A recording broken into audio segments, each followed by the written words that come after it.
Welcome to That Comic Smell podcast.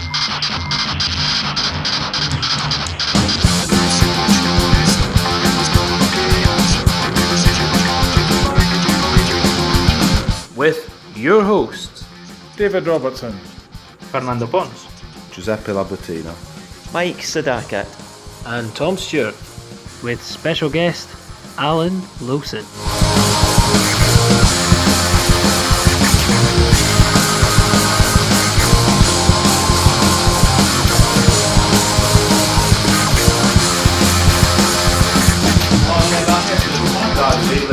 help yourself. And if you send you a link, I'll send you a link for all of you. It's a YouTube series from Spain about comic artists, and they interview different comic artists. Yeah. But not just the Spanish, but also like Bill Sienkiewicz and many other people as well. And there's a quite good interview to Bill Sienkiewicz. That's a really good get one. that sent on. I'll send the Sounds good. Los Profesionales. You know, Jim? The Professionals. That's what they call That's it. what I call Los Profesionales. I just stumbled through it and I thought, oh, what is it? And there were... What format is it? How kind of long is it? It varies. There's about 15 minutes long. Could be 10, 20, depending on Who it is or who what. I say and what interview they can get. And so yeah. Right. But I watched the Bill Sienkiewicz one. I thought was very good. And he came across really, really nice as well. Yeah, okay guys. Here's your freebies. Well, thank you very much. There you go, for you.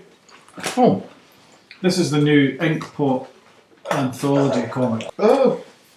No. So, because I'm in it, I got a few to... Thank you. Thank you very much. So enjoy that. So are these loaners? No. Actual gifts? I thought you meant all the artists and their donors. Yeah, pretty much. So it's- Thank you very much. Okay. Thank you. There you Right. go. Oh, lovely. Cheers. You're welcome. So Inkpot's the... That's the studio down at the comic space Ah, right. from G. Oh, cool. So we've got sent loads of comic books. Has everybody read at least 1, 2, 3, 500? I'll buy all that. I managed 7.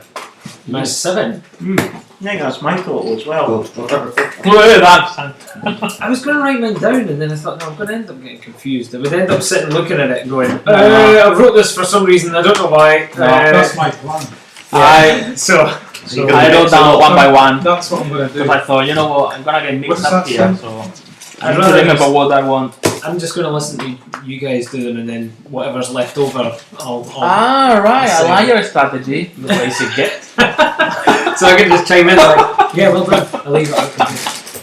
Barking by Lucy Sullivan. Mind what you were saying about the Joker, Killing Joke, the Joker, he based everything on a bad day and that's how he became the Joker. Well, main character in Barking has had quite a bad day.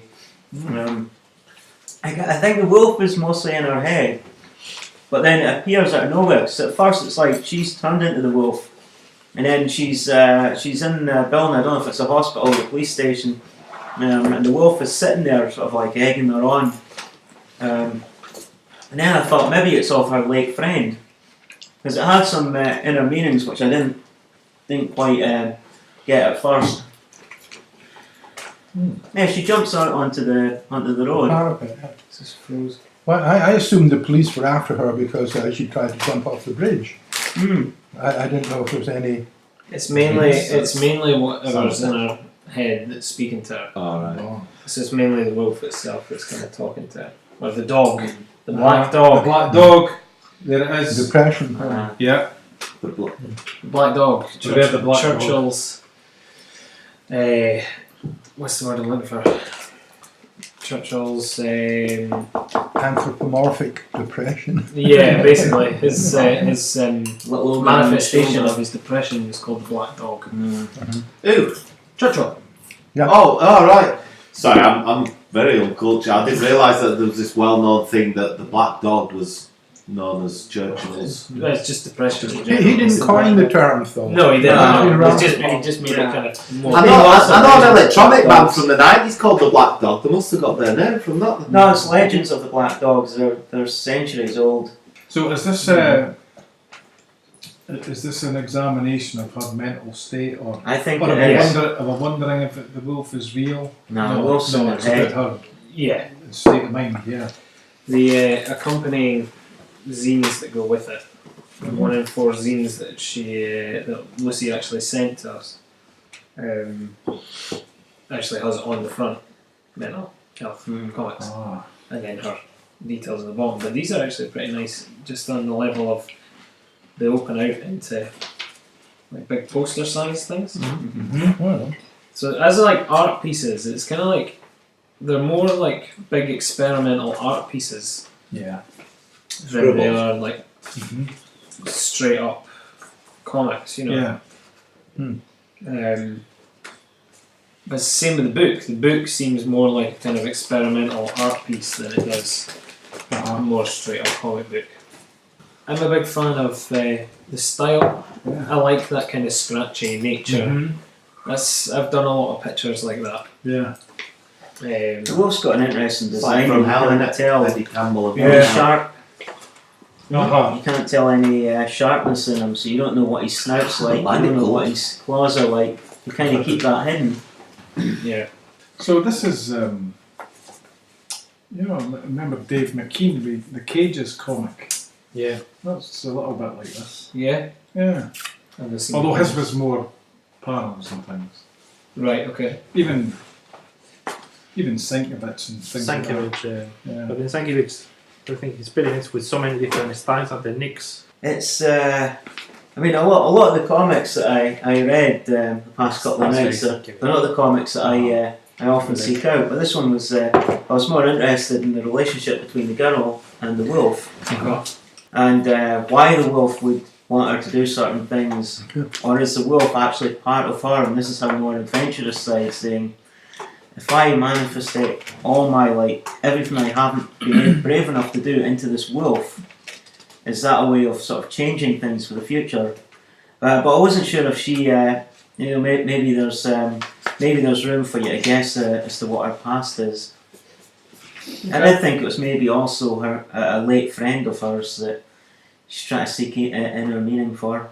It is only the first two chapters that we were sent for the whole. Oh book. right, so it's not you've not read, it's not a complete thing. It's you've not a read, complete right, thing yet. right. No. These are just the first 2 chapters. She's still funding the rest of the book at the minute. But she sent us the first 2 chapters and sent us the accompanying pieces that go with it, kind of thing, to give you a more of an insight into Which what it one is. was it we read recently that was similarly, she was depressed? It was a more cartoony style, but there was a big dog or creature thing sitting on it. Wired Up Wrong. Rachel Wired Smith. Up Wrong, yeah. It's kind of similar thing. It is a black dog. But yeah. Yes. Yeah. Yeah. I'm a very big fan of that style. It's good motion in there. Yeah, that's amazing. Like that. The that, shapes, that the form. way it's just shapes, Yeah. and I mean, which is all drawn, but this is very abstract almost. Yeah. Lucy has said herself that it's very experimental. Yeah. I've spoken to her a couple of times, and she has said herself that it's very experimental. It's very like you said, very abstract. She's just kind of going for something a wee bit different. Yeah. And she's definitely achieved that. But that first couple of panels was showing her jumping over the bridge and everything. I thought that was incredible, and then like showing her getting hit by a truck, and I'm like, oh my god, like. Where's the story going to go from here? That she gets hit in the first couple of pages, and then it's kind of like, no, that's what would have happened had she jumped. She's still sitting on the edge, Still thinking about it. not plucking up the courage. Yeah. I'd assumed This looks nice. I'd assumed barking was a play on barking mad. Yeah. I assumed. Yeah, oh yeah, Well, I totally, thought as yeah. well, yeah. As opposed to And also Back in the area. real barking. Yeah, that seemed like a interesting one. With the red and white, Vengeance, Nevada. That was the next one I read. Anyone read that? No. Yeah. Well, it's also one that's By, got pretty good artwork. B.J. Mendelssohn. Mendelssohn. All will be judged. Wow. Yeah, it's another one that seems to start out at one point, and then you've got a sort of flashback, and it goes back to the time it is, just to sort of explain things. As the main character, she walks in, you notice there's something a little bit different about her. There's a background story that there's these aliens are called, I don't know if I can pronounce this, Syntharians, and they came to Earth in search of a refuge, but a war has started, and that main character has possibly, I'm not entirely sure, but I think possibly merged with one of the Syntharians. I mean, I like the art, but I found the story a wee bit confusing at times. Right. I've read this. Yeah. Actually, I read this a while ago. A while ago. Is that when we first sent it out? Yes. Yeah. And yes, I was the same conclusion. I found the art with certain characters confusing, and that made the whole story to me difficult to really get into it. Some of the characters. Then I had to really wait a second. Who is she and why they are different or what's going on here? So I had to go back and reread and yeah. I have got to say though, if this story had just been structured appropriately, it probably would have been absolutely fantastic. Because that whole middle bit where it's telling you about this war that she used to be in, and there's the Grim Reapers come to her and been like, kind of almost like there's good elements of a science fiction story. There's good elements of elements from like superheroes if you want to have an inserted there. But yeah, there were times that I was confused with the characters. And I'm not sure if it's maybe the artist did not differentiate it enough for me. I don't know. The thing is though, I want to read more because this is only issue 1. Yeah. I do want to see where it goes. Yeah. And like Mike says, at the very, very end, there is a team that's built up. And I kind of got the basis of the story after going back and reading it. I was annoyed that I had to go back and read it, which was irritating me. But I did like this kind of splash page at the end with this team. There's a lot of like Marvel DC properties that end with this thing, and I like this Sherlock Holmes looking gorilla thing. That's a kind of Justice League. Yeah. It's good. Yeah. Arthur Conan Doyle. He looks like the gorilla looks like Sherlock Holmes. He's even got a pipe. But I like that. So I'm looking forward to seeing more. It just was a bit. It was a bit irritating having to like think a bit too hard. Like it's fine that you have to think when reading something. That's fine. But when you're having to actually Up to a certain point. Yeah, up to a certain point. But that's my point. Yeah, up to a certain point. Yeah. You don't want to be sitting there like 3 days later going, did I read that right? Like I don't really know. But it's very nicely done. And I think towards the end also the art, certainly that page is really nice. Yeah. And I think he improves the art as he's working along. I think the colour worked really well for him as well. So yeah, the art is improving, so hopefully in the next issue we'll see a better art there. If he can control the flow of the story, then he could be into a winner. Yeah, well, definitely. But yeah, the flashback and the art in certain characters I thought were confusing. That was, to me, that was the major issue. It was mainly the kind of bank battle scene thing that was going on with the guy getting shot in the chest and stuff. I couldn't keep up with what was going on with that. I thought, who's this? Where are they The guy going? in the mask. Yeah, I couldn't. I thought it was a lover. I couldn't tell. Like it seemed like that was the case, but then it skipped and he wasn't. And I don't know. Did you like it though? I would like to know where it's going. Okay. So So it's effective. it did keep me interested. I was interested. But the next one I read, who read Rolled A1?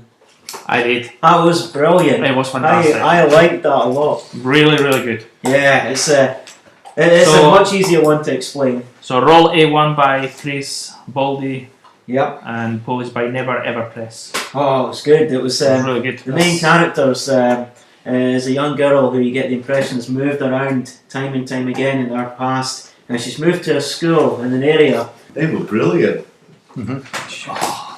Yeah, pretty much aimed at the teenage market, I would think, because they would be the ones who would be feeling the angst and not fitting in. And But you know the role playing. I mean, I never actually took part in any of the role playing when I was a kid.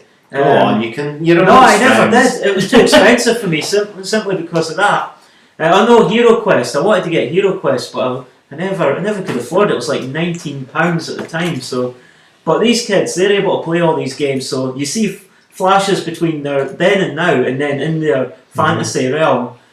And so one of them's like an elf, another's like a monster. There's a warlock and a dwarf. And I'm actually waiting to find out what happens afterward if there is going to be another issue. It was pretty professionally done, I thought. Yeah, I thought the art was very consistent, very nice, very clean. The story length was just ideal. The way that ends, it ends. You want more, and it ends with the session, the role play session finishing. The Dungeon Master saying, "Well, we'll find out the next one." And yeah, it was really nice. And as you say, probably oriented to teenager readership. And from all the comics I read, this one I want to give to my son to read. Yeah. So overall, I thought it was a really, really nice, very well produced comic, and I want to see more. The characters, you're interested in the characters. There's not too many, not too few. The art design differentiate each other physically, the way they behave, their voices are very well bit of humor made. There's a bit of humor, adventure, everything is in there with a good balance. So yeah, I thought it was a very, very nice comic. I misread the title. I thought it said I've rolled one. I thought, oh, maybe it's a drug comic. Fall 20 Productions. And it explains, the author at the end explains actually that the origin of the comic was from a Tumblr blog. He made designs for Dungeon Masters to make stories, and became popular, and from there we have a comic book. Oh, and this is the space captain. Yeah, I was wondering the name, Chris Baldy. So so it's definitely so Roll a One by Chris Baldy. Yeah, looks nice. Never Ever Press. Don't miss that one. This is a good one. What's the next one? Oh, the next one is one I really liked. Another one I really liked. It's called The Great North Wood by Tim Bird. Oh no, You've all read it. It was excellent. It's a nice story. It's a good background of history. Yeah. And interestingly enough, it shows you that life can always be the same for the fox, because the fox behaves the same way no matter who's in charge. The fox is not the guy at the top. He's sort of in the middle, trying to make his living while all the more dominant creatures fight out to see who's in charge. And it's got really nice artwork. It's interesting use of the colours as well. And it kind of focuses on an area near Croydon. So it'll start off at the Great Ice Age. It's nice. Anyway, I noticed that there was a lot of similarities between this and Princess Mononoke. With some of the nature spirits, you might spot them there, like the deer, who's referred to as a god, and there's tiny little forest spirits. Like there's one there, that one there.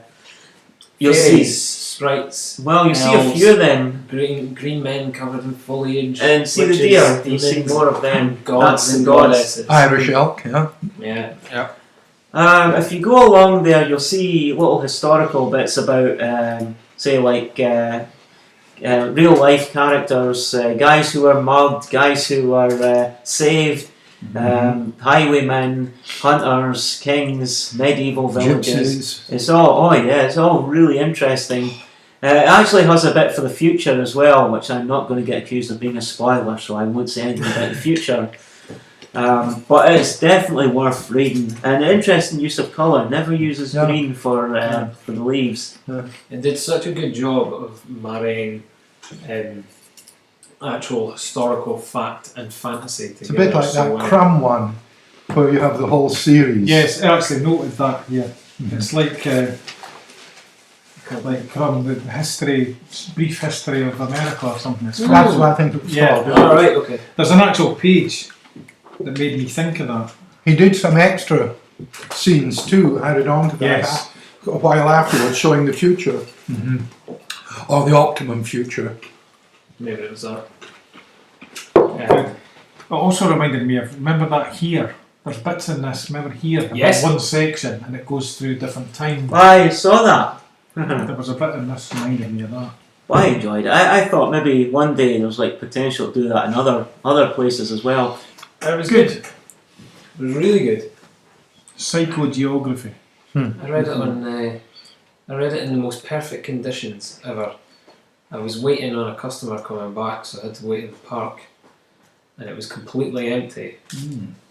And so I went and sat in the sun and had my lunch and read that whilst I waited for this customer coming. Nice. And just in the complete silence, just the birds going off and the breeze going through all the high grass, and I'm sitting reading this thing all about the Great North Wood. It was really nice.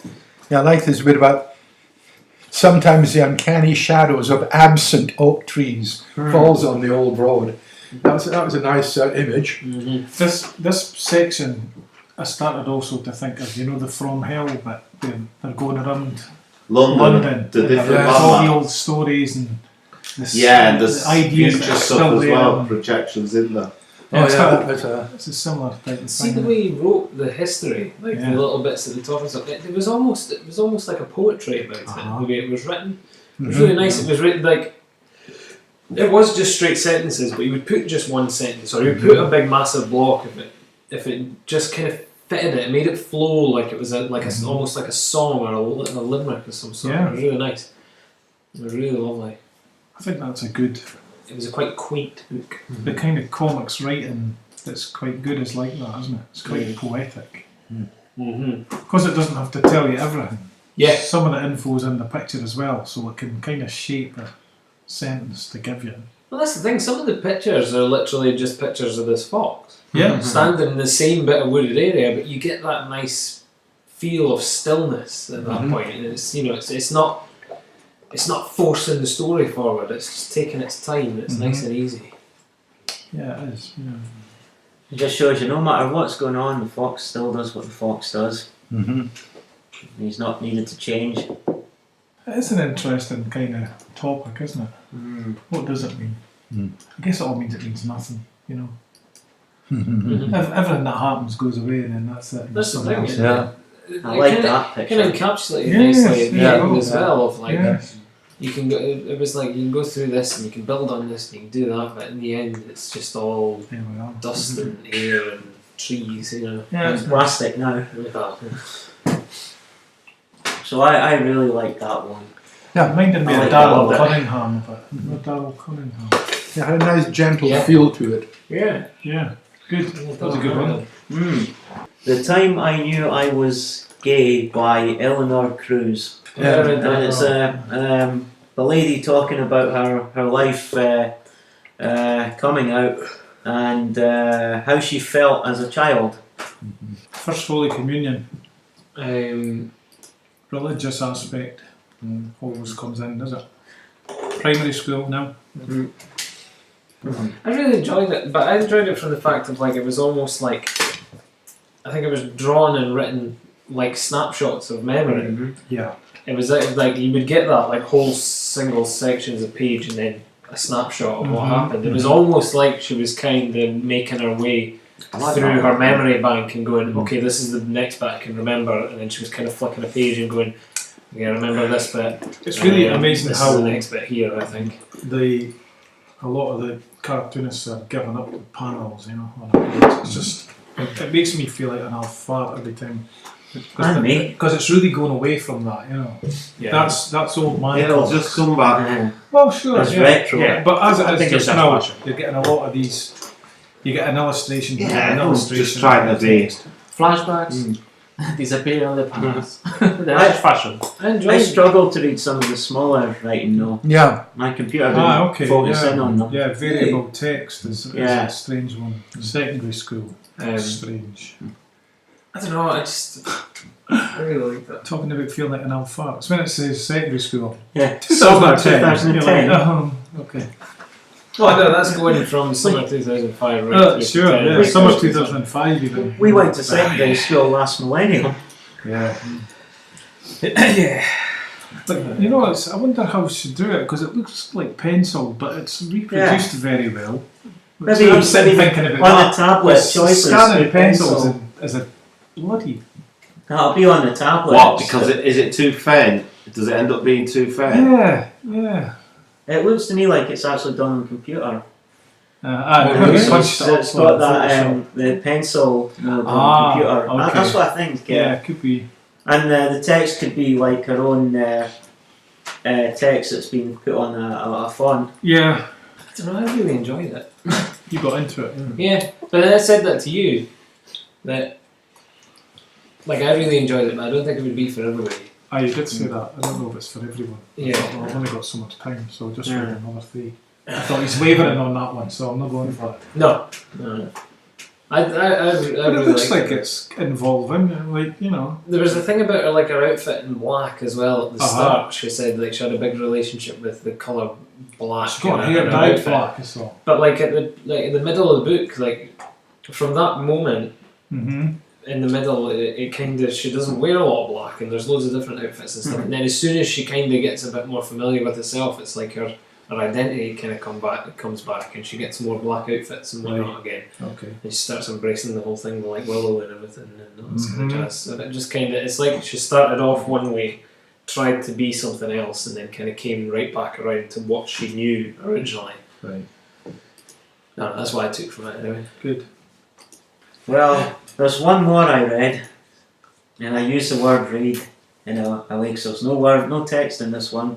Yeah. It was Untitled by Bob Yeah, Turner. this one. Yes. Yeah. Just a series of images. Good old Yeah. Bob. Yeah. There's no spoken story, but there's this dragon, and it appears in that sort of posture with different bits sticking out of it in different colours. So that looks like it hatching. Yes. And it comes in different designs, and there's Oh, that's some weird like things right next to it look like they could be Maybe. growing or building farm. There we go. Also, they remind me of exotic representations from other cultures that are of, shall we say, human male nether regions, which I've seen in exotic. It's a freaking dragon. I like to think of it as a dragon, but I'm also reminded of some of those objects I've seen in the past from places like the Benin civilization of Africa, Oh. where they had objects that were shaped just like that. So essentially a big phallus. Yes, that's the word. We've got I'm around the searching corner, for. you know, there's a big A penis. gigantic knob. It's a bidet. Even with 2 dangly bits at either side there. But I do like the dragon. But I don't know as it's put on if his you're- arms. Yeah. if you're buying that for a complicated story, Whatever you'd say. then I've got no No. idea what the narrative is. no, it's just pictures of this dragon. Mm-hmm. I followed it to a point, and then it got a bit. Did you follow it to a point? Yes. I think as soon as it kind of blasted the little thing, didn't it? Right. Right, it's coming at the egg. God. Oh, come on. You can't just say God as the answer. God being born into existence. Alright, we're starting Kind of a God. Chinese Go- dragon with the moustaches. God then trying to create man, But it's only Trying to two. create man now. Okay. or whatever other create creatures, whatever. Create In man his, in his in own his image. own image, Yes. which is why that goes into that. Alright. Yes. And then from here I was a bit lost. I kind of thought this was him actually creating life. So he created the image. He then created the life behind it. So this I was thought you then hated religion. this is then multiplying and creating more from the one existing being. Then I have no idea. Then it passes into. That's like Knowledge, a a red tree of B3. knowledge. Do you think that's maybe what it is? I guess maybe like in The red pill. Reaching a Got point. red pilled. Enlightenment. That's got red pilled. Genuinely, that could be He it. red pilled himself. I don't know. It's That's maybe the dawn of culture. this is maybe building realities. Okay. So it's kind of telling you like this is. Well, it's the it's like it's existence of- inverted. The yeah, red's this on is one the and the existence yellow's of realities, and this is him working the way through the realities. This made me think that this is like the devil. Oh. It's like the introduction of the devil. The fallen angel. But then I kind of got that. I totally lost. An archangel, that one. Is there to You think? defend? Possibly. And that's maybe him like putting something in place about like when Like- the planets align, Oh, then he will be freed. It reminds me of the pyramid. You know that symbol, the pyramid and the eye on there, like on the US dollar. And then that's how it ends with it. There's aligning. the moon and the sun. I think that all of us will have completely different interpretations. I have a very funny of what feeling that it's meant means. to be left up to Oh, interpretation. yeah. To be honest, Yeah. At least it's got us thinking. it kind of you can kind of the fact that you can kind of make your own story out of it is His name rings a bell. Have we done other stuff? yeah, but the Death Rattle and Flood. Right. I like Flood Flood. was DTH, great, wasn't it? RTL, and FLD. I think the design right. is really nice. So it's a good mixed bag so far. Yeah. Yeah. Yeah. Right, so I read a few more. I've read a few from ComixTribe. Not all of them, because there was actually a big selection of them.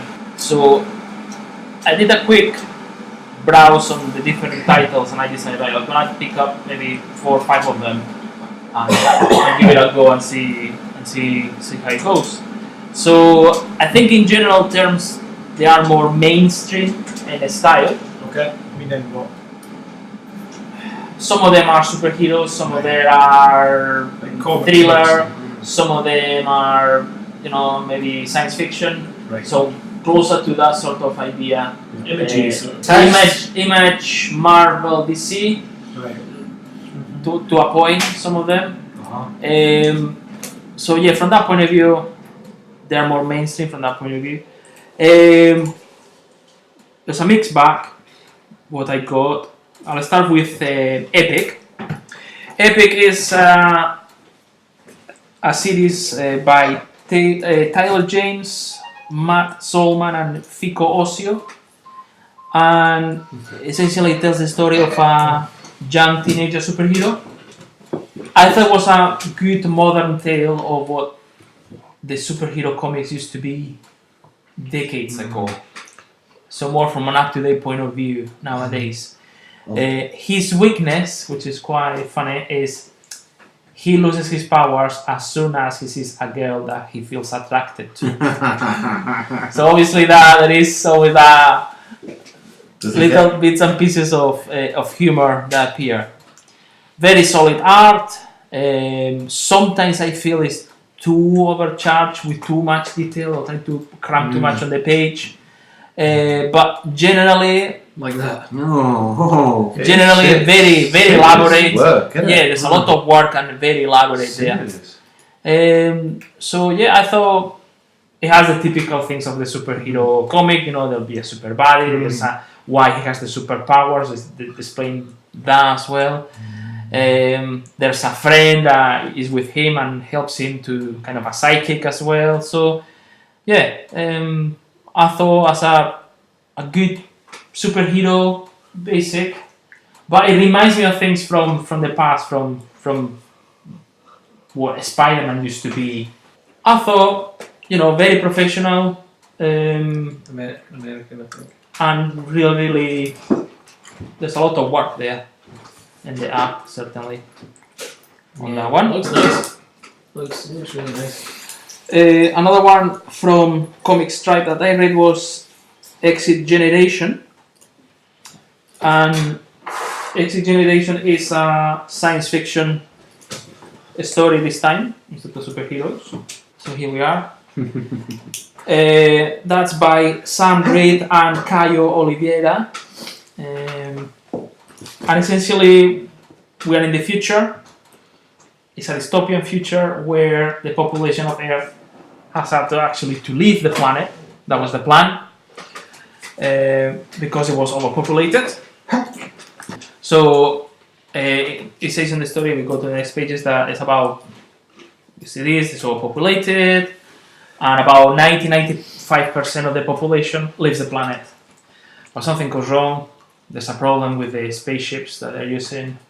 There's a limited time and there's a limited amount of oxygen.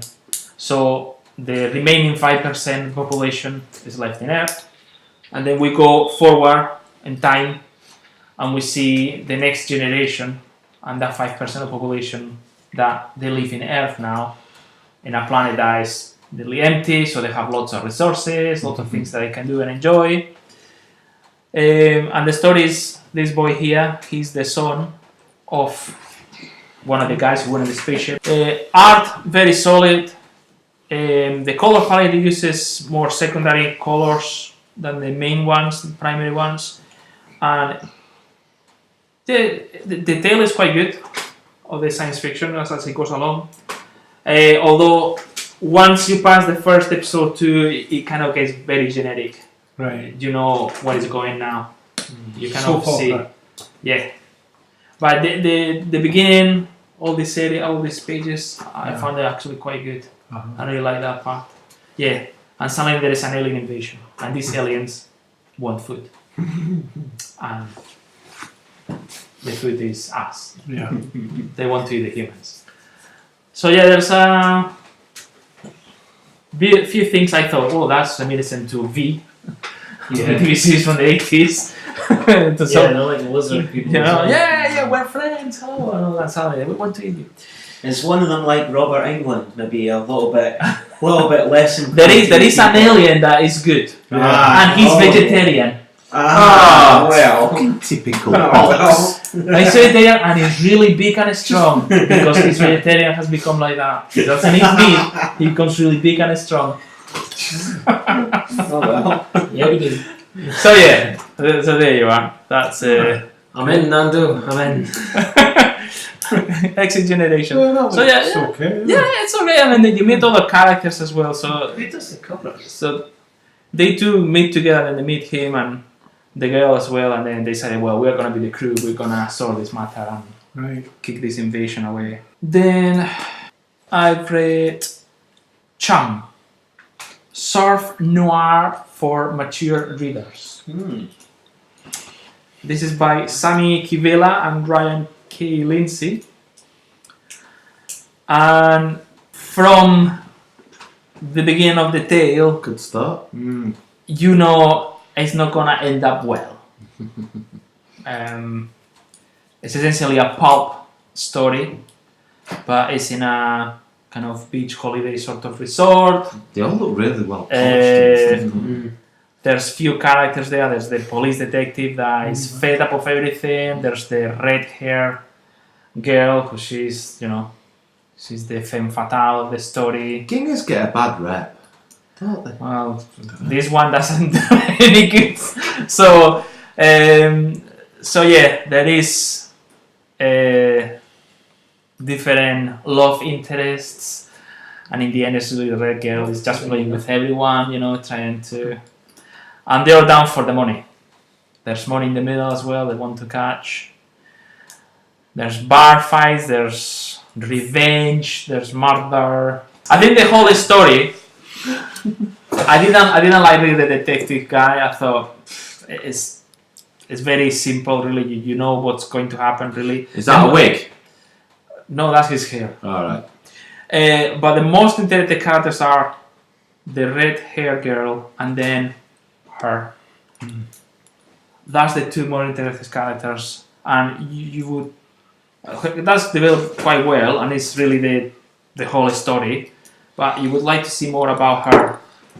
She's kind of ignored a bit. But the male character, especially the police boy, I thought was quite predictive. I like the art. It reminds me of some of the Preacher stories. And the Constantine ones. Yeah, I mean, the art is really, really good. Again, what I found in the ComixTribe, in general, all the collections, the art is really solid, very consistent, to a very high finish. My conclusion was, after reading all of them, that any of these comics could be published by Image, for example, very easily, or another big. That's why I was saying that it was more mainstream from that point of view, although some of the things Are they just kind of, how long have they been going now? ComixTribe, are they? Well, this one actually, some of them are from a few years ago. Right, yeah, because Actually. this one said January 2017. Yeah, that's from a few years ago. And some of them are actually compilations that we put in a trade. They put 3 or 4 issues in a trade or more of them. But yeah, this is essentially it's a pulp story, it's a crime story. It's like Woody Harrelson. Yeah, I was thinking of Bowie there. yeah, kind of Woody Harrelson, yeah, sort of thing, yeah. Yeah. I don't know where the inspiration comes, but yeah, you can see things. Yeah, very violent. Jesus. Yeah, sex, violent, blood, money. So it's all there. It's all in there. I could tell from the name Chum it wasn't going to be Well, yeah, kids. you see the title, see the cover, and then you start to read the first pages. This is gonna end up bad. And then the next one I read was The Standard. That's by John Lees and Jonathan Rector and Will Robson. And this one is again as a superhero's story. Now, that I found quite interesting, and there's flashback on this. Okay, but This is the one you said it worked. I thought it worked very well. And okay, we start this at the beginning. Okay, so we move the pages, and suddenly, because that's the origin of the superhero, and it's a typical origin superhero. Radiation. You know, or an accident, or chemicals, or whatever you want to call it, a meteorite, and he becomes, it's a kind of like a Superman, okay? But the dialogue, what the characters say, how they say it, is typical from a classic superhero comic. I'm looking at 60s, 70s, even some of the stuff from the 80s. The way that he said is done. Because, this is very bombastic, really, that it's not going to work. And then suddenly it changes. And it goes forward. We go now in the present. And this is in the future. And the whole story, there is a generational gap. This is the psychic that now he becomes the standard. Because the superhero, the main one, called the standard, he has retired now. So he is the psychic, has taken his mantle. Be the superhero, but he's all a commercial guy, you know. I have to be in TV programs, on the internet. I have to sell my image. I have to do this. I have to do that. It's darker, dirtier, etc. So the whole story itself is kind of like a critique of the superhero genre. How actually 60s, 70s, and 80s that was really the golden silver era, and now becoming much darker and. Which we were having that discussion on the emails a while ago regarding Superman, and the conclusion is the older times were better, and the older superhero is the one that is. Is that the sense of this story that you get? Yeah. As you read and you're going along, I mean, many things are happening. Good on your standard. But the standard is because he has a problem of how to keep the standard that the previous guy kept, the previous superhero, and he can't reach that, and he doubts of himself. Yeah, because look at that last two panels of that first page. One minute he's really strong, the next minute he's sort of slowed down. Because it's plain because he needs to take this solution in order to be as strong, because his powers don't last like the other guys. I see. So there's a lot of things going on. And things they are talking, because a lot of it is the Flying Scotsman. The Flying Scotsman. That's his publicist. His representative. He's a Scottish guy. By the way, the writer is a Scottish. It's from Glasgow. You're doing to impress me. It's time to get battered by the Flying Scotsman. Oh, brilliant! But he says, come on. So there's a lot of humor. But there's also things talking about using the superhero comics. So there's generational change, there's social change, there's the crisis of confidence of the psychic. He's now, I'm gonna be. It's the same as happened with the superhero genre just now. To be honest, they don't know what to do with it. There's a lot of things that you read and you go, oh, that's kind of a Superman. Oh, that's kind of a Spider-Man. It reminds you of different stories. So obviously the writer, he's a fan of the genre, and he has read lots of comics and superheroes, and he has tried to express that here. And he's playing with that, with the more violent and not so idealistic superhero comics that we see nowadays, with the idealistic superhero stories from the past, and you see that reflected with the two characters, and you see it reflected how it's gone along. So that's a quite interesting one. And the last one I read was A Scam by Joe Mulvey. This sounds nice. So the title says, imagine you have superheroes or superpowers in Vegas. Right, okay. There's some... Doom Patrol. Yeah, there's some superpowers and abilities, but it's not a superhero comic itself. It's more a crime story. Essentially, we have a kind of Ocean's 11 sort of a story. They are anti-heroes. They want to steal stuff, money. That's why it's more in Las Vegas. But someone betrays them. And some of them have abilities. One of them is very strong, one that generates energy, blasters and things like that. But that's not the thing. It's more about the story and how there's betrayal, there's a scam, and how they con each other and they trick each other all the time. And they also trick you as a reader. Because as you're going along the story, what you've read and you thought happened, actually, it's not what you thought it happened. And they explain you, they tell you. So it's also about, that's why it's called a scam, because they scam each other. Everyone's scammed. Yes, everyone. So very clever. At the beginning I thought, oh, it's going to be very, okay, Ocean's 11, blah, blah, blah. Yeah. And then there's a point you go, wait a second. That's not what happened. And they trick you. Mark Millar did a comic with Lane Francis Yu called Super Crooks, and he kind of had these premises, but it was very superficial. I remember seeing it in the Black It was Hole. very, very superficial. This is what it should have been really. This is really good. Right. Super Crooks is very childish. Oh, right.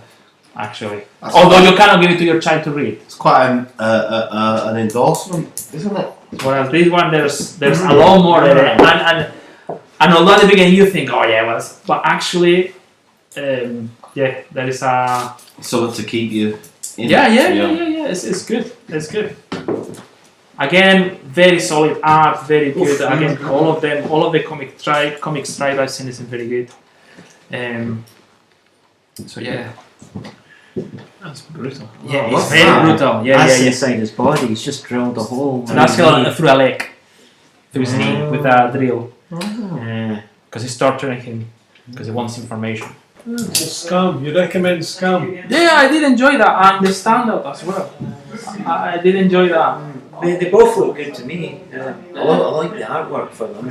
Yeah, the stand-up when I started to read, I thought, okay, we're gonna be a typical superhero, but as you were reading and comparing, I thought, oh, wait a second, there's more to it, yeah? That was you. That was me, what I read. You have shot your bolt, as they say. Get the penguin out. Oh, Penguin, yeah. Is he from Scotland then? Yeah. Is he from here? No. Edinburgh, I think, or Glasgow, shit, I can't remember where Alan's from. I think it's Edinburgh. Signed copy. I really enjoyed it. It's along the theme of, it's same style and format and setup as Dilbert, basically. I said that, I had said to him that it's kind of like, stands kind of shoulder to shoulder with like, say, Dilbert and Garvey. Yeah, it was, there's some really good observations and, out off kilter things like that. I can't remember anything that made me go, oh, what? Yeah, I did like it break my sides, but most of them definitely brought a smile to my face, and I'm like, real good wordplay. Yes. Some really good, interesting stuff like that. It's good puns. Yeah, some really good puns, and I said it before, these people that can churn out this stuff. And he strip does them. after strip after strip. He does them daily. He's got a touch. Alan, I don't know how you do it, but I like this take on Klimt that you did here. He's got a Tumblr page where he does them daily. So this expansion pack, this was like where the stories are slightly longer that didn't fit in, but no, if you like Dilbert, I'd say you'd like this. Alan Henderson's Penguin. Yeah, Alan Henderson Penguin. Yeah, I enjoyed that. It's good. I did more of I do really. Penguin. Yeah, I do really like his stuff. He's got quite a number of books. He's got a number of them already. How much is something like that then? Oh well, for that he's only £7, Oh, right. and that's including the expansion pack. That's reasonable, yeah. Yeah, he's also got To Coldly Go, which is £7. Did you hear the one about, which is the Penguin Treasury Edition? That's £10. That's a bit bigger though. It's like a big massive thing. Spilling a beer is the adult equivalent of losing a balloon. He's also got the Ice House for £7.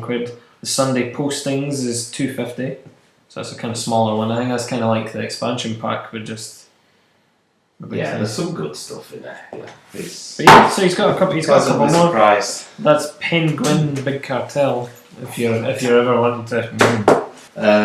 David, I'm keen to hear you before Yes. I go. Oh yeah, okay. I'll get onto mine then. I think we'll waffle. I see you've got notes. Yeah, The Devil in Disguise, Matt Garvey and Robert Ahmad. issue 1 and 2. Very orange. So these, they're very orange. Yeah, as you say, G. They've got very. I think it looks nice actually, and they keep that up all the way through it. There's orange with bits of green and things, but the main thing is the orange, the white, and the black there, and some different tones of orange. You know? Tangerine. Yes. Yes. Yes. We should sell these at Paradise. So it's very dramatic, you know, right away, and it's it's like a genre comic, right? It's like a mystery, horror, superhero thing. It sort of turns into as well as it goes along, and yeah, you know, it's all right. It's not the kind of thing I would read, I think, but it's well made. It's good. So the horror elements of the this was kind of like Venom, you know. There's a bit where it takes over his body. Number 2. And number 2. Oh wait, no, sorry, number 1. Sorry. I thought it happened in the first one. Yeah, sorry. Do you know? And there's just a lot of. I think it's the next page. This comic did suffer a little bit from me of wondering what was happening. I mean, physical action, as I always talk about. I'm not quite sure what happened there, you know, in that panel. So, I mean, maybe that's me. Maybe I can't read it properly. But to me, it wasn't quite clear. Sometimes. But you get a general feeling, okay, this woman's on the underground, there's inky Venom type stuff coming off her and going towards him. And it's the way he's talking to it, and to me that's a feeling to me of like there's a close up here, he's looking at the inky stuff, huh? And then it's sort of coming up, you got to be kidding me, and warning you, get back. I mean, he's talking to this ink in an empty carriage. Right. I'm warning you, get back.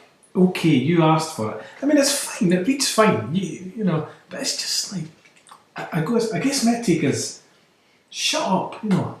If you're having to say, it's one step away from, this is you're attacking me, are you? I'm going to use my stick now to get you to, you know. You think that's too harsh a criticism? A wee bit? I can't talk on it. It's just a taste thing. I wouldn't. Too much of a fanboy. Right. I'm well biased. I was into this from the get go. Right. Okay. I think I was a bit more. Yeah. See the ink here. Get off me. Right. So we're well into Peter Parker. Kind of the symbiote thing attacking him. No, you know.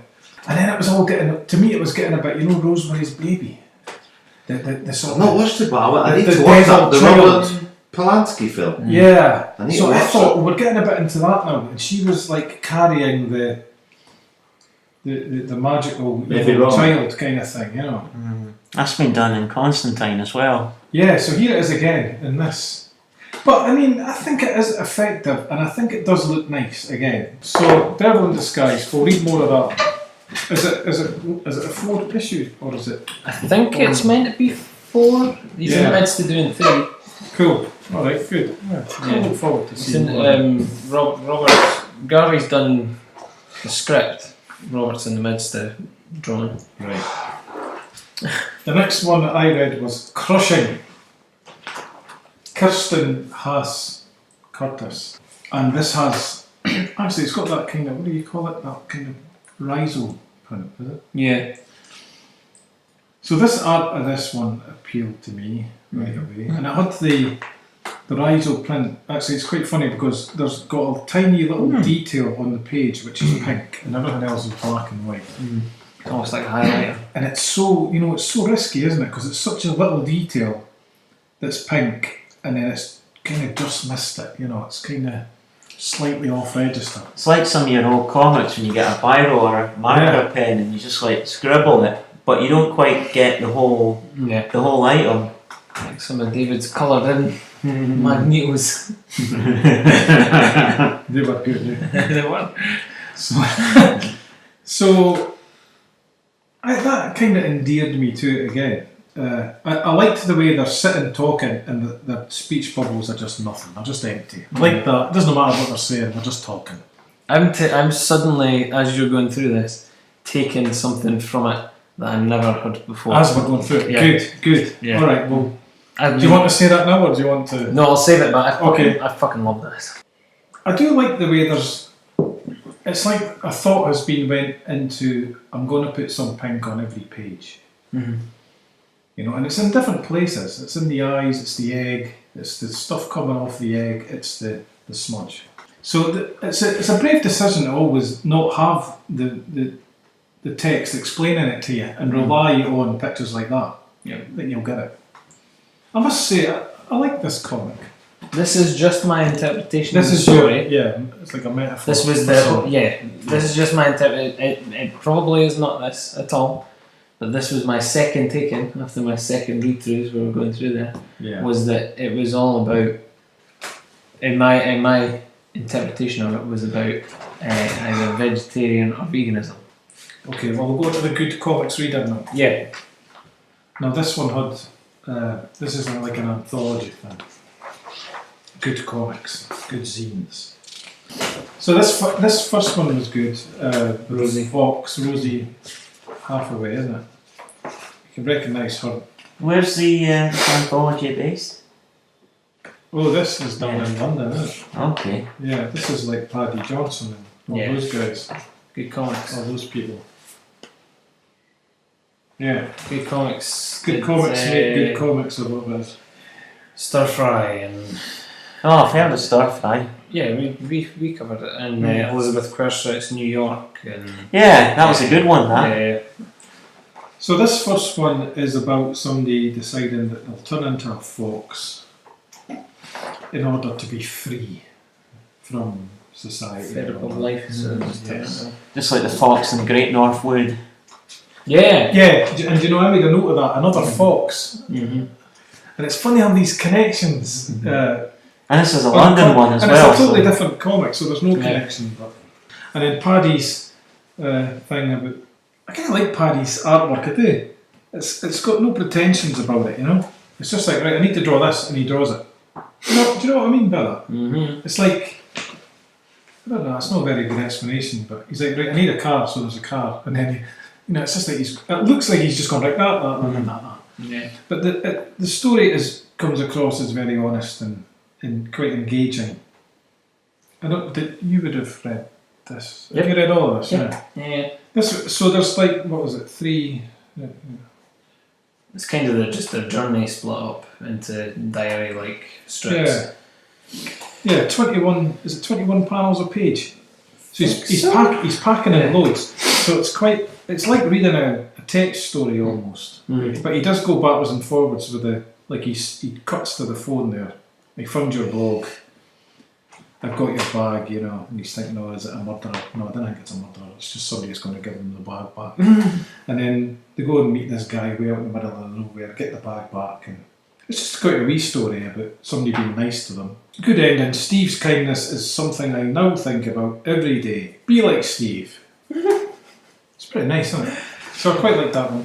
So and this I quite like as well. Some people think my house is haunted. and then there's little thoughts of, I think I see something under the bed, and I thought this is good because we've all had these crazy thoughts on occasion. You know, you're sitting in the house on your own and you think, you know. Is that Ellie Cruz? Oh, I should just keep my bookmark here. You were right, it is. You're killing it, man. So the haunted house was good. I liked that. So I enjoyed reading all of them. There it is. I'm gonna. That's we're done. I'm gonna run through these. Oh, really quickly. sorry. I was literally just. I'm gonna batter through them. Alright. Cheers, mate. Cool. So I also read You Don't Need This by Elizabeth Querstret. As did I. Yes. This zine is dedicated to anyone who has ever felt a bit lost or lonely. But what I got from this was just a lot of like, it was just kind of like astute observations in and around, like when you see something you then portray something else on top of it, kind of thing. What was that? Maybe she's born with it. Is it like a Yeah. play on the ads and things? Yeah. It's like, so that's like the unicorn. Like that's the thing, you're trying to reach this unattainable goal because you can never be a unicorn, kind of thing. Do you know, this has nothing to do with this, but the other day I was was at the window and I just turned and I went, maybe she's born with it. Maybe it's Windalina. Oh, fuck's sake. You just reminded me of that. Oh, rubbish. It's like, I don't know, like it was just, there was good bits to it and good aspects, and I do like the fact that she does these like Elizabeth does these full page things like with her New York diary and whatnot. Yeah. Really interesting. Interesting title, isn't it? It's kind of telling you. Yeah, you don't need You this. don't need this. Yeah. There's another one I read coming up.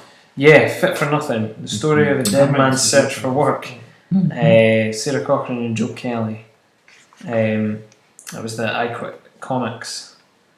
Yeah, that was pretty good. Guy dies. A woman's dad dies, and then he comes back from the dead after she gets a letter saying that he's not entitled to employment support because he's well enough to still work, but obviously he's dead. And then he rises up from the grave clutching the letter and then goes looking for work as a dead guy. I think this is probably partly based on the real life instances when people send in letters. Yeah, but it's just taking a funny aspect to it and having this guy like looking after NHS patients and everything, and then going to a little bit of irony there. Going to a call centre and all this kind of stuff, and it was just funny. I just found it really funny, like the bits like locked in instead of LinkedIn. It's this whole thing like employment record, previous education, you know, summary. Like it was really good. Yeah, looks good. I meant to read that and left it in my bag by mistake. That's that. Great variety of books. Good night. Yeah. Terrific. Right, guys. Hey folks, this is Tom. Just with a quick update, I've read some more books that we got or bought or whatever, and just wanted to kind of run through them, give you some thoughts. This is all ones that I would heartily recommend, so if you were expecting some scathing review or something, then that ain't gonna happen, because we only recommend stuff here. So first off, we received The Edge Off after funding the Kickstarter. That's written by Fraser Campbell and art by Ian Laurie, coloured by David B. Cooper and lettered by Colin Bell. This was a head trip and a half. It just looks absolutely fantastic, and the story is just mind-bending. I really like Fraser's stuff, and Ian's art is just absolutely fantastic. It's just really surreal. It's not what I was expecting at all. Yeah, it's good. Yeah, the Edge Off. I would heartily recommend that. There's also, if you can, I'm pretty sure they're still doing the different covers. I'm not entirely sure, but there's 3 different covers. The first one's by Ian, the second is by Frank Quietly, and the last is by Gary Brown. But yeah, really, really trippy. It's all like drug fueled and quite gory, and yeah, it's really cool. Really like that. The edge off, that was really good. Speaking of David Cooper, at the Glasgow convention, I got somebody to pick up The Price for me. That's his experimental daily comic that he puts up. Been following this since it started, and it was really, really good. But he's put it all together into one book that goes up to panel 122. The back says, a murder, a mysterious coin, a skeletal assassin, and an adventure unlike any other. Who will pay the price? The person that picked up the comics for me at Glasgow was Zoo Dominiac, and I grabbed her Donut Trouble comic. Zoo has got a very interesting style that I really like. This comic is about Pup and Kit, and just their kind of like adventure. The comic was made during 24-hour comic day in October 2017. She also states in here it was actually completed in 16 hours. So there you go. It's a nice sort of watercolour piece, really funny. Just a fun wee book, and really nice cover as well. Really like that. We also funded Nick Prolick's Slang Pictorial number 3. The level that we did it at was to get all the back issues as well. Yeah, Slang Pictorial is Nick Prolick's online sort of retro comic, The Sheep and the Wolves, just collected into Slang Pictorial. But the Kickstarter was actually for Slang Pictorial 3, but we got 1 and 2 as well. So reading through the whole of that, it's kind of like a retro London, like Palomar, like Love and Rockets. And being a big fan of Love and Rockets, it really, really hits that spot. It's got Nick's got a really unique style that I really like. I'm obsessed with it. It's absolutely amazing. It's really, really like cartoony, but quite realistic, and he puts a lot of time and effort into the detail as well. He's got a really good hold on like panel structure and everything as well. Like some of the speech bubbles aren't actually in the panel; they kind of merge into 2, so the panels are the speech bubble kind of thing. It's really cool, really nice looking book. Really interesting story. Just kind of going through this kind of geezer who can kind of get a job done and whatnot, and all the kind of people around it. That's why I kind of likened it to Love and Rockets and Palomar, is that there's so many different characters and kind of life in that town that you don't have to focus in on one story. He does a good job of kind of giving you a wee bit of everybody in each story. This latest Slang Pictorial 3 is absolutely bang on, just amazing. Really, really enjoyed that. There's a bit nearer the end of the first part that kind of had me a wee bit, what's happening there? But yeah, it's really good. Really, really, really enjoying that, and just kind of finding out all about the characters within that kind of town. It's really good. Really, really enjoy that. Like, really enjoy that, and it's a nice wee shape as well. It's not your usual sort of A5 comic thing. It's kind of like a strip size, like the Peanuts kind of sizes, or the Penguin from Alan Henderson. But yeah, that's a really good one. Slang Pictorial, if you can get that. Nick Prolick's. Really, really enjoyed that. Bang on, mate. The next one was fresh in the post over the past couple of days, and it was The Devil in Disguise number 3 by Matt Garvey and Robert Ahmad. I think it's Ahmad or Ahmad. Really sorry, Robert, I can't really remember how to pronounce it. But this is the next in the Devil in Disguise series, which I really heartily enjoyed. As you probably heard from this, I'm a bit of a fanboy. I really like the art. Matt sort of weaves a really good sort of superhero story as well. This one gets really dark though, compared to the other two. The other two were quite comedic. This one really, hits home. It's got a kind of late, early to mid-90s Spider-Man vibe on the go in it. Yeah, it's really good. Following on, obviously, the adventures of Nate. Yeah, it's to conclude next issue, and I kind of don't want it to end, to be honest. I would love to see more and more of this. I would love to see this as an ongoing kind of series, but obviously Matt is just putting it out himself, so that's asking quite a lot.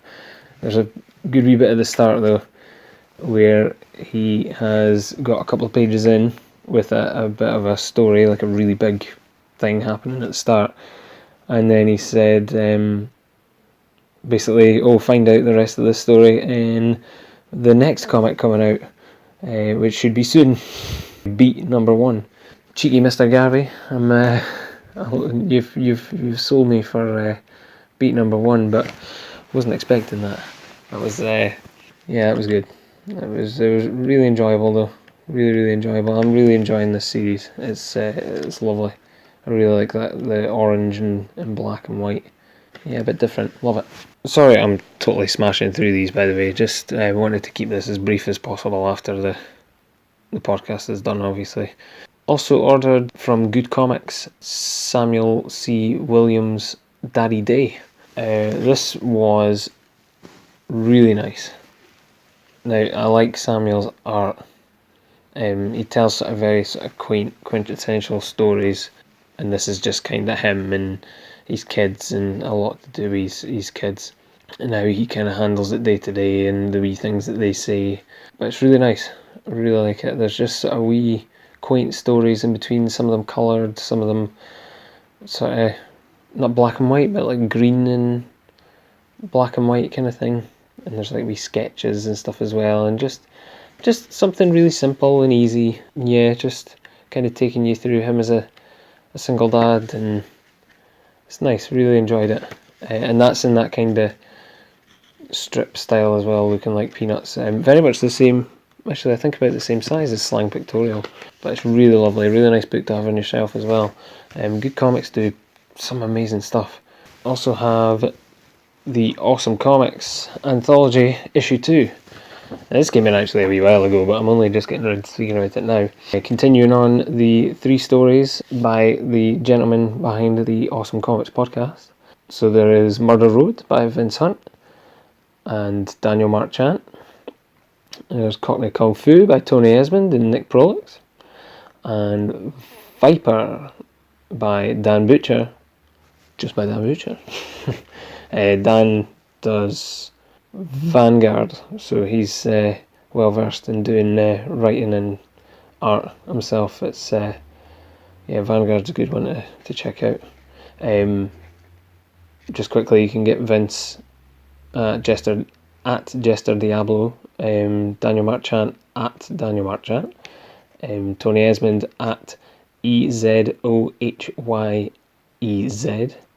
Easyways, and Nick Prolix at Nick Prolix, and Dan Butcher at Vanguard Comic. This is all in the very start, the first page, so this is why I'm rattling this off to you. But yeah, just continuing on their stories. I don't really want to say much because I don't want to spoil any of the stories, and you start wattling on about any part of the story, then you'll tend to ruin bits of it. But yeah, I really enjoy Murder Road.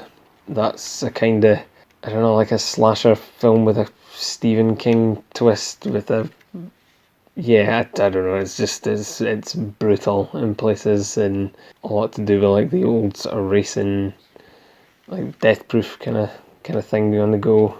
That's the best I can describe it, really. But it's it's just the next part in the story. So there's no like big conclusions or anything. There is another part to come, but it does pay off having read the first one to come to this one. It was really good. So yeah, then we've got Cockney Kung Fu, following on with our female protagonist. The last one was all sort of fighting and wrestling sort of thing, vibes on the go. This one takes a totally different turn with what looks like a Tommy Cooper type character. Being a Tommy Cooper fan, I enjoyed that. Like I say, I won't say much, but it's worth it all in all for Prolix art, and Tony makes writes a hell of a good story.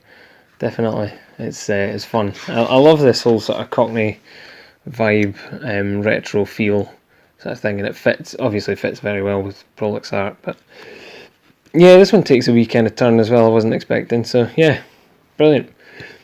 Oh, and the signature stuff from the first one coming back with the letters, with the letters having like the art drawn inside, so the last one was like a big fuck, this one's crash, and all the stuff written inside. Yeah, it's good.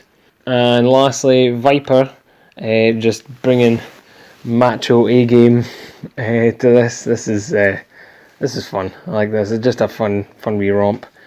Yeah, a lot less of the Viper actual outfit in this, and just a lot more on Sloane.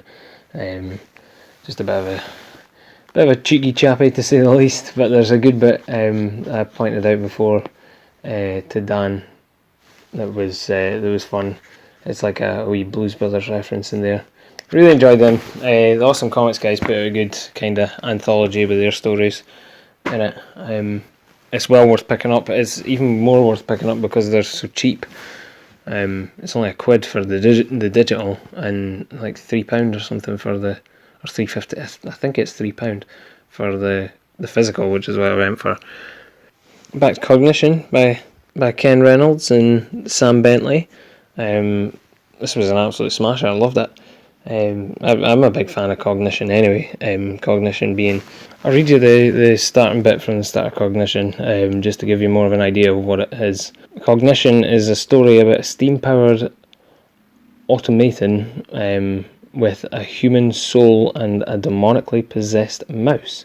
They are spiritually linked and cannot escape each other's company. Using their shared demonic power, they battle ghouls and monsters for the British Occult Secret Service, or BOSS, BOSS for short, under the eye of Spymaster Silas Pope at the height of the golden age of the Victorian era.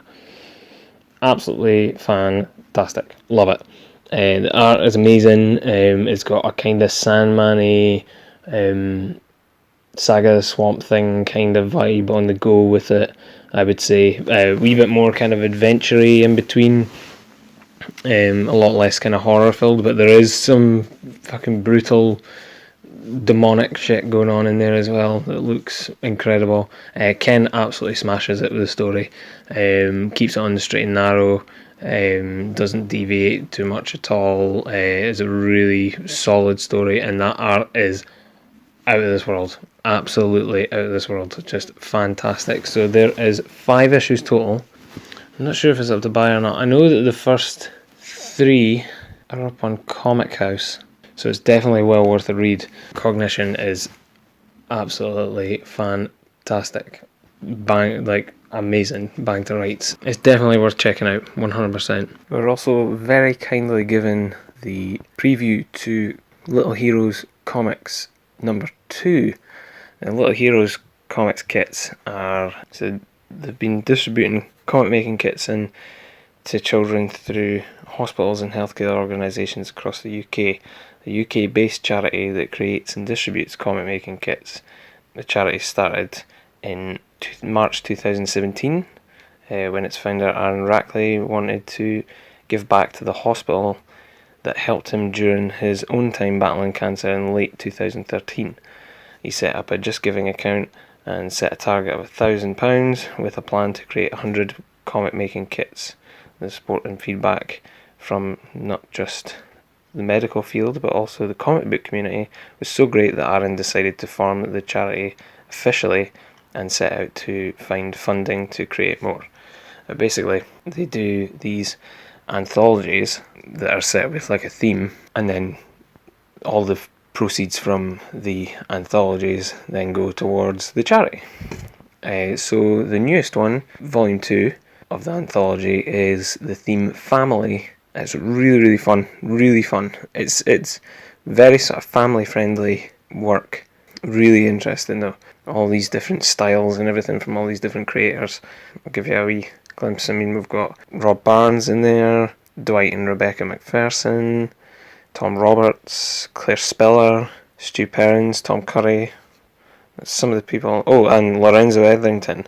So one of the Etherington brothers. There's a bit about Lorenzo at the end, I think, when how to think when you draw. It's put character shapes in it as well.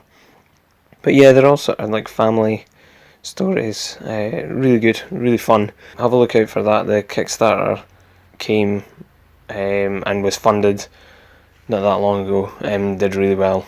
So yeah, keep an eye out for that. You can find out more about them at littleheroescomics.co.uk. Next up, along that same kind of line, Aaron Rackley started a new publishing house called Fairspark Books, and they've got their first book out by Rob Barnes called Gallant and Amos. It's about a knight and his dragon, very sort of Asterix-y sort of style to it, really kid friendly, all ages sort of stuff, really funny, kind of almost like elongated strips, so a couple of pages instead of strip obviously, but just like putting them in a situation, making their way across the land. Yeah, well worth a look. Gallant and Amos is a light-hearted and comedic comic about two friends travelling across a medieval world and stumbling into wild adventures. Gallant charges into situations while Amos is always looking for the next buffet table to indulge his never-ending hunger. Along the way, the pair learn valuable lessons, and perhaps you will too. So yeah, check that out. That's Gallant and Amos. And I think that is your lot. Okay guys, thank you very much for listening to my prattlings after the podcast was done. I hope you enjoyed, and we will see you next time.